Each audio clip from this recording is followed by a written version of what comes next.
El último escándalo que afecta al gobierno lleva el nombre de Leire Díez, popularmente conocida ya como la fontanera del PSOE. Es verdad que en las últimas semanas los casos turbios se van acumulando, pero es verdad también que este supone un salto. Desvela una guerra sucia contra la Guardia Civil y contra las causas que afectan al presidente del gobierno y a su entorno. Pero no solo eso, se buscaba silenciar a los protagonistas de esas tramas de corrupción. Estas son las claves del último escándalo del gobierno, el último de momento. Soy Javier Atard y hoy es jueves, es 29 de mayo. El Mundo al Día, un podcast del Mundo.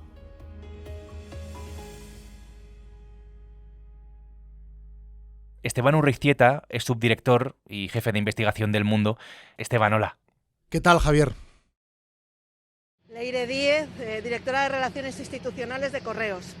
Esta es Leire Díez, es la fontanera del PSOE. Corría el año 2022 y en ese momento estaba en Correos.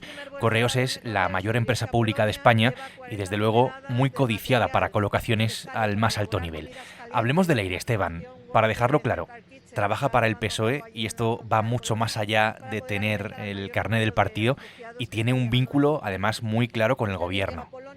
Bueno, en primer lugar que es una persona integrada en el Partido Socialista, es militante, ha ocupado cargos públicos de libre designación escogidos por el gobierno socialista, el último, la Dirección de Relaciones Institucionales de Correos, hasta el febrero del año 2024, es decir, es una persona del Partido Socialista que la hemos visto fotografiándose con la plana mayor del PSOE, desde Pedro Sánchez a todos los ministros, con una relación parece ser bastante cercana con Patxi López, es decir, es una persona indiscutiblemente que forma parte del equipo humano del Partido Socialista.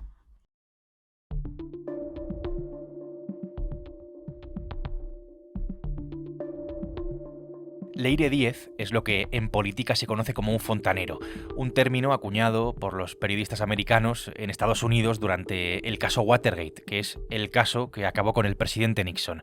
Se utilizaba para definir a quienes trabajaban, digamos, en las cañerías de la política, donde se desatascan los asuntos importantes, digámoslo así. Trabajan en las sombras, trabajan con cuestiones normalmente turbias y resuelven cuestiones internas. Esta fontanera, la fontanera del PSOE, ha saltado a la fama al publicarse unos audios en los medios, en El Confidencial, en los que pide información comprometedora sobre un jefe de la UCO. La UCO es la Unidad Central Operativa de la Guardia Civil, que estaba encargado de algunas investigaciones que están acorralando al gobierno.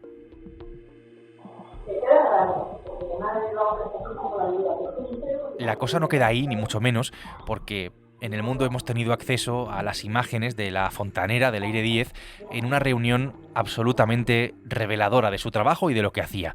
Vídeo y contenido en un restaurante de Leganés con Rubén Villalba. Rubén Villalba es una persona clave en otro de los grandes casos de corrupción que afectan al gobierno, Esteban. Rubén Villalba es el comandante de la Guardia Civil que está imputado en estos momentos en el caso Koldo. Es una persona a la que la UCO atribuye ser el nexo entre el Ministerio del Interior y la trama. Le presentan como un guardia civil corrupto que cobraba dinero en efectivo a cambio de favores para Aldama, para Koldo García, y por lo tanto es una persona muy relevante en el caso Koldo. Y el pasado mes de marzo, Leire Díez estableció el contacto con Rubén Villalba y le pidió una reunión.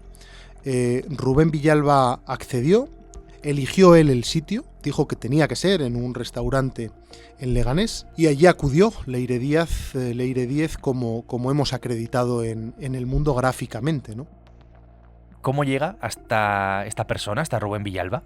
El contacto lo estableció a través de un intermediario próximo a Koldo García. Se vieron durante más de 3 horas en una sala los dos cara a cara. Esteban, ¿y para qué? ¿Qué es lo que estaba buscando?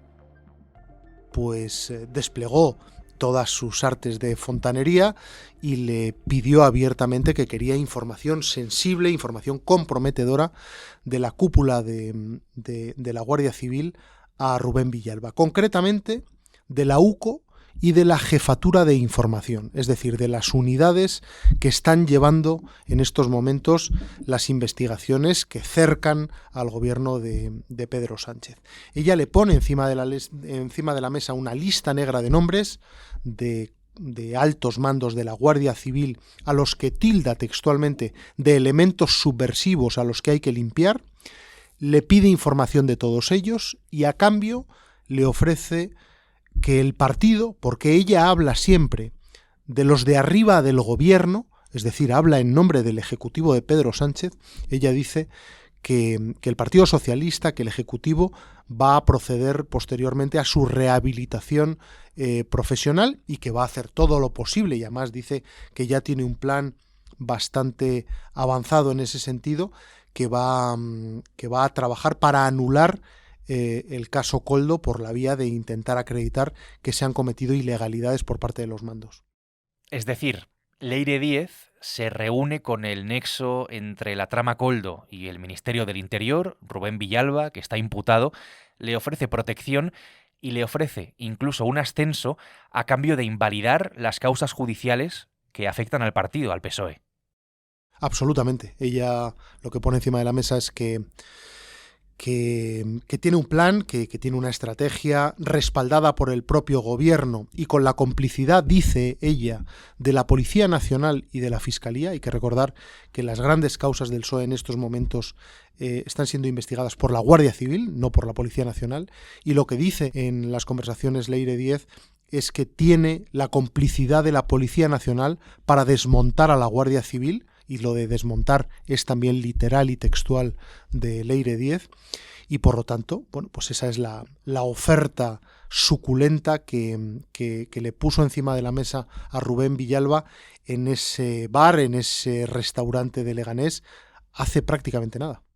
Y eso él, Esteban, lo tiene documentado, digamos, que guarda las anotaciones y el contenido, lo que la fontanera le ofrece, al menos en 2 ocasiones. Él quiso documentar esa reunión, ese encuentro, no solo esa, que se celebró el 10 de marzo, sino que hubo una posterior el día 26 del mismo mes. Se documentaron ambas reuniones. El comandante Rubén Villalba tiene en su poder pues unas actas, nosotros las hemos denominado actas, son unos informes muy extensos con todos los diálogos, los ofrecimientos que le hizo Leire Díez y demás, con una profusión de detalles realmente espectacular.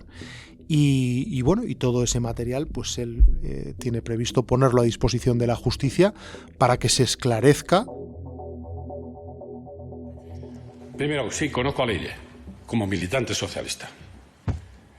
Sí es verdad. Como te podrás imaginar, pues el alcance de este escándalo es mayúsculo, mientras en Ferraz intentan desvincularse de su fontanera. Se refieren a ella, de hecho, como una afiliada de base.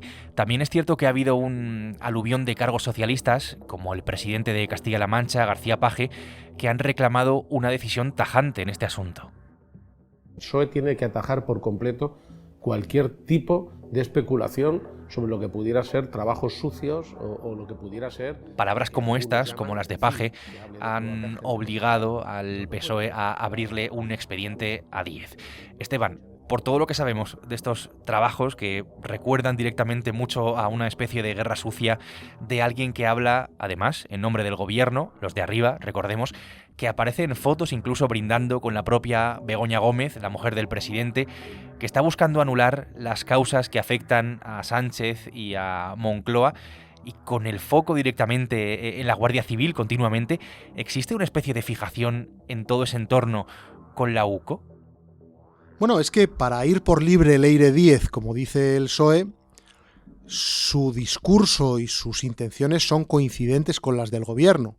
Hemos visto a miembros del gobierno arremeter contra las investigaciones que afectan al Partido Socialista. Hemos visto al ministro de Justicia arremeter contra jueces, cuestionar investigaciones en curso, señalando que los instructores están incurriendo en delitos de prevaricación, y hemos visto al gobierno cuestionar la actuación de la policía judicial. Por lo tanto, lo que hace Leire Díez es coincidente con la posición que hasta ahora ha estado adoptando el gobierno. por lo tanto, insisto, para ir por libre, pues coincide bastante con la línea estratégica de su partido. La Fontanera habla directamente de desmontar la Guardia Civil y la cosa va más allá, porque le pide al comandante imputado silenciar a Víctor de Aldama. Esa es la información que publicamos hoy en El Mundo. Bajo ningún concepto puede salir determinada información. Le pide que Aldama, que recordemos es el empresario nexo corruptor del caso Koldo según la investigación, le pide que no siga tirando de la manta porque, y esto cito otra vez, podría crear un problema y que se llegue a donde nadie quiere. Lo que cuenta Leire Díez, a la que el Partido Socialista presenta ya como un pequeño Nicolás, como una persona sin credibilidad, que actúa por su cuenta y que es una fantasma, tenía información que solo el contacto directo con los altos cargos del PSOE, con la cúpula actual y antigua, tenían. Es decir, son detalles algunos que demuestran pues que Leire Díez no es una impostora y que manejaba información de primera mano. Detalles incluso, Esteban, de lo más personal me atrevería a decir sobre, por ejemplo, José Luis Ábalos. Ábalos, la mano derecha de Sánchez durante tantos años, que está además en el centro de los casos de corrupción que más afectan al gobierno. Parece menor, pero ella dice que el pasado mes de marzo Ábalos le había contado que su pareja en ese momento le había dejado, que habían roto, ¿no? Y ese es un detalle, efectivamente, que José Luis Ábalos se lo contaba a muy pocas personas, ¿no? Lo cual denota pues que Leire Díez tuvo contacto con el exministro y que el exministro le confesó detalles personales de esas características. Por lo tanto, Leire Díez era una y es una de los suyos, no es un elemento externo que pasaba por allí, y desde luego yo creo que a nadie se le escapa que ninguna persona se levanta por la mañana y decide ofrecer pactos, prebendas a imputados en casos por corrupción a cambio de información sensible de los investigadores. Nadie tiene por hobby esas cuestiones y solo un plan predeterminado por parte del PSOE explica la conducta de esta persona, por otra parte, muy popular dentro del Partido Socialista. Llegados a este punto, y con todo lo que acabas de contar, Esteban, con lo que vienes contando en los últimos tiempos, y tú que estás en contacto con este tipo de informaciones, me da la impresión de que cada vez estamos conociendo más cosas turbias que están relacionadas con el gobierno y con el PSOE, con el Partido Socialista. Vamos casi a golpe de escándalo por semana. Bueno, fíjate, el fundador de este periódico, Pedro J. Ramírez, el otro día decía que lo que estamos viviendo en estos momentos le recuerda a los años 94 y 95, es decir, la última fase del felipismo, donde el gobierno estaba absolutamente cercado por escándalos de corrupción, por cierto, también desvelados por la prensa y en los que también tuvo un papel absolutamente decisivo el Mundo, ¿no? Yo creo que estamos viendo, también parafraseándole a él, cosas que nunca creeríais, ¿no? Él diría, comparándolo con la película de Blade Runner, arder naves más allá de Orión. Yo creo que ninguno imaginábamos hasta hace poco pues haber leído mensajes del presidente del gobierno riéndose de su ministra de Defensa, llamándola pájara, llamando maltratador a su ex vicepresidente en el gobierno, Pablo Iglesias, diciéndole a Ábalos, después de haberle destituido, que cuánto le echa de menos, retrotrayéndonos a los famosos mensajes de Luis Sefuerte que le envió Rajoy a Bárcenas y que también desvelamos en este periódico hace más de 10 años. No nos hubiéramos imaginado hasta hace no mucho tiempo que una emisaria del Partido Socialista se iba a reunir con un comandante de la Guardia Civil investigado en el caso Koldo para ofrecerle todas estas cuestiones. Bueno, pues la realidad una vez más supera la ficción. A todo esto es a lo que estamos asistiendo. Estas son las claves de este caso que veremos por dónde sigue. Esteban, gracias. Gracias a ti. Esteban Urreiztieta ha hecho posible hoy este episodio del Mundo al Día, un podcast que puedes escuchar en elmundo.es, en nuestra web y en las principales plataformas de audio donde tienes la opción de suscribirte. Mañana viernes, más El Mundo al Día. Has escuchado El Mundo al Día, un podcast del Mundo.